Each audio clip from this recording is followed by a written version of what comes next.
Hello, everyone. This afternoon, I'm with Larry Arndt from the Rotary Club of Bay City Morning, and we're going to devote some time here to talk about district grants. So hello, Larry. Let's tell us a little bit about yourself. Good afternoon, GD Randy. Larry Arndt from the Bay City Morning Rotary Club. I've been a Rotarian a little over 10 years now, and very happy to be a Rotarian. I was a past president of my club from 2014-15. Before I did that, I had the opportunity to take a trip to the Dominican Republic with some other district Rotarians to observe some water and sanitation projects that had been completed over time through the district, and then our club had helped fund with an idea that maybe our club might be able to sponsor a project someday in the future. Fast forward a number of years, our club currently is the lead club in a pending application, grant applications with the Rotary International for a project in the Dominican Republic for hand washing and sanitation in cooperation with one of the Dominican Republic Rotarian clubs. And we'll see how that pans out in the future. I served as an assistant governor for 3 years with the district, and I'm currently in my second year as chairperson for the district matching grant committee. Oh, well, super. So we're going to talk about district grants today, and why is this a timely discussion right now? Great time, Randy. This is typically the time of year where pre-COVID, we would have in-person training for district grants.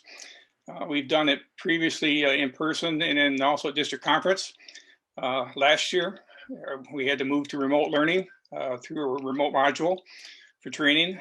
This year's training is in process of being uploaded to the district website, along with current forms that will be available soon.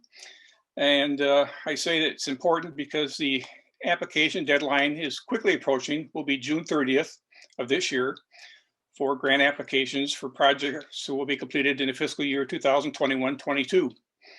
Again, Rotary clubs need to have a very forward-thinking process in their projects for district matching grants, since the application is due June 30th, but the project can't actually start until sometime after December of this year.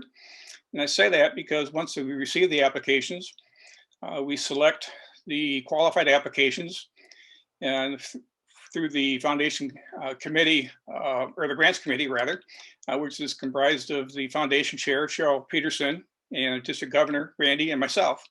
We then forward those recommendations to the foundation committee, which would meet in September at the next meeting after the grant deadline is passed.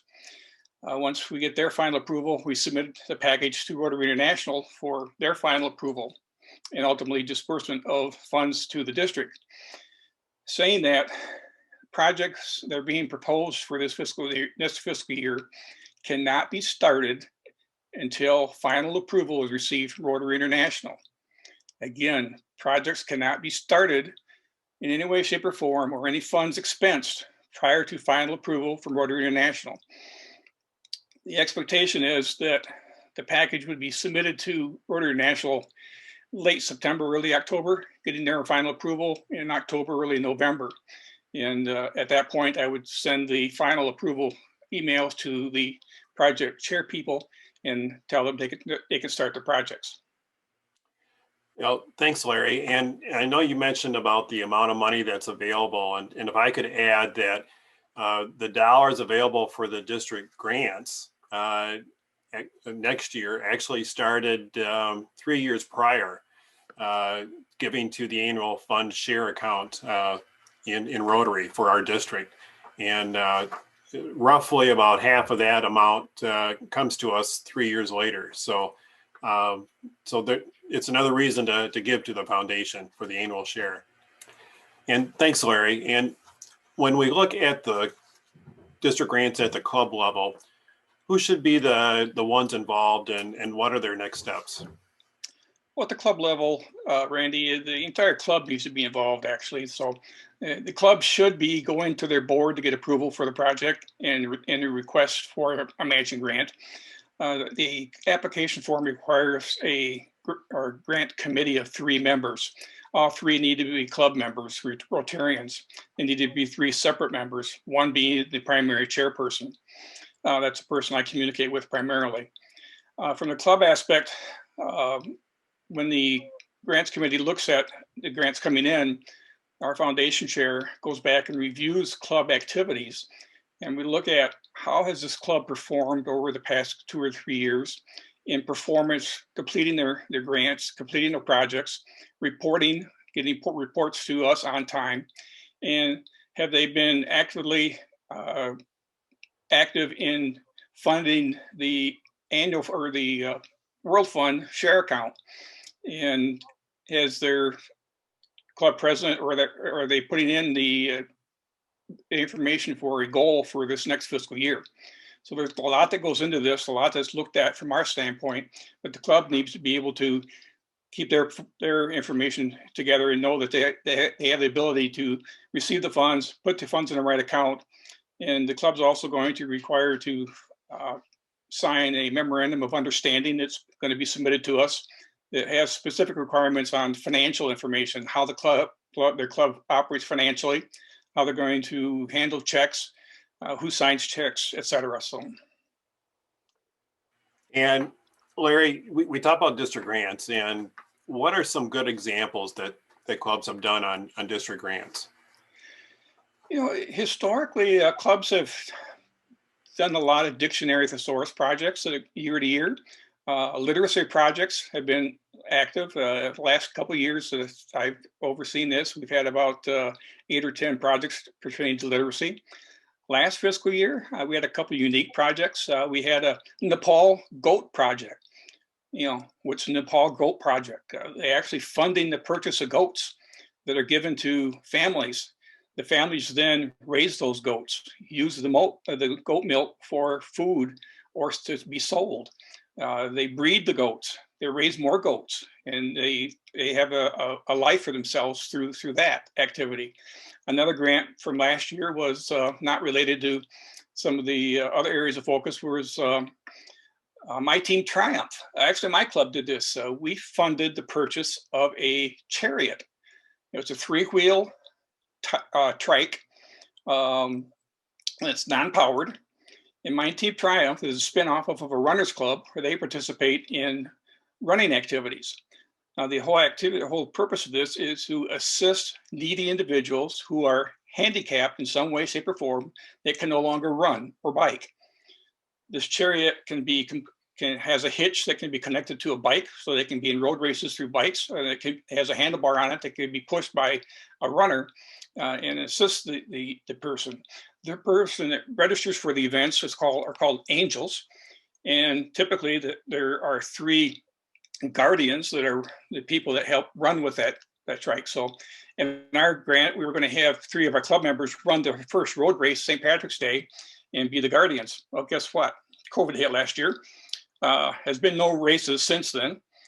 So we basically completed the project by completing and constructing the chariot, and has our logo on the wheel hubs and everything. But we have team members that are Rotarians ready to run the first race whenever year we get going on it again. So this year we have some thermal cameras for a fire department. We have signs. We have a flagpole going into the park. We have a splash park being completed, phase 2 of splash park. So a lot of unique, all great ideas. Well, and you bring up a point that a lot of these are local, being done in our communities. But if you have a contact in another country that has a need, it can be international as well. So thanks for pointing that out. So one thing I wanted to also ask you is, how important is it that we not start these grants until clubs receive the money? Again, it's not just our policy. Our policy comes from Rotary International. Rotary International states very clearly that no project or funding can be used for completion of a project that's already been completed. So again, I stress on my initial email. Typically, I will send an email out in September when our foundation committee meets and gives a tentative approval, letting them know that it's been tentatively approved pending final approval by Rotary National, and all bold print say do not start the project until final approval has been received. If they start a project, do a project, fund a project, and funding isn't received until later or approved until later, I can't disperse funds. They're not going to be able to receive those funds for that project. So we're working with one now, and we're trying to find alternative means on it for it. So, And any final comments that you want to make about district grants? oh, just that, it's important that the training module, while some people might see it ridiculous or boring to have to sit through a PDF slideshow of what's important, I thoroughly suggest that the chairperson for the grant be part of that training. They go through that so they know what's required. There's a lot of documentation once the project's completed that needs to be submitted in their final report. Report deadlines, May 1 is a critical date. May 1 of this year is the progress report date for either what's the status of your projects for this fiscal year or the final report date. All final reports on projects that are completed are due to me within 30 days or 60 days after completion, I'm sorry. And reporting is critical. Reports need to include copies of bank statements showing disbursements, include copies of checks where possible, pictures. All projects are funded through district matching grants are required that Rotarians participate in the project. We require that there are pictures taken of the projects when the project's being worked on that include Rotarians, so we can see that those Rotarians are working on a project. So it's important to go through the training module, and don't be afraid to pick up a phone. Don't be afraid to send an email to someone, me, Cheryl, our district foundation chair, or Randy, and ask questions. Don't just fly by the seat of your pants. Make sure it's done correctly. So we want to make sure it gets done right. Okay. Well, Larry, thanks for everything that you do for our district and for making these district grants happen. It's very much appreciated, and we look forward to seeing many district grants applications from clubs this year. And again, the deadline is June 30th, and hopefully clubs and the board of directors for the clubs can meet and approve these grants for submission to you by June 30th. So thanks again, Larry, and to everyone out there, stay healthy and be safe. Thank you.